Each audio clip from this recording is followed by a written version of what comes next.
Contractor এদেরকে নিয়ে আসছে, এই লেবু কন্ট্রাক্টরের এই ইয়াতেই উস্কানিতে এরা মন্দিরে ভক্তে আসছে।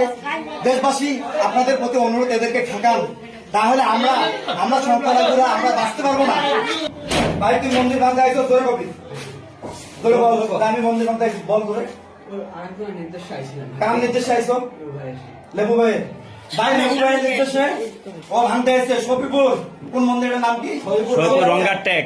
শফিপুর রঙ্গারটেক সার্বজনীন কালী মন্দির ভাঙতে আসছে। কালী মন্দির, শ্মশান, রাধাকৃষ্ণ মন্দির সব এক জায়গাতেই এরা ভাঙতে আসছে। আমরা একজনকে ধাওয়া করে ধরেছি, সে বলছে লেবু মিয়া পাঠাইছে। লেবু মিয়া তার কালকে টাকা দেয়নি না, কালকে টাকা না দিয়ে আজকে বলছে যে কি ভেঙে তারপরে টাকা দিবে। তাই তো বিষয়টা তুমি বলো, তোমার মুখ থেকে বলো। হ্যাঁ, কালকে টাকা দেয় না, আজকে টাকা দিবে। মন্দির ভাঙার পরে টাকা দিবে, তাই না? কত টাকা দিবে? কাজ করছে 7 দিন। 7 দিন টাকা দিবে। আর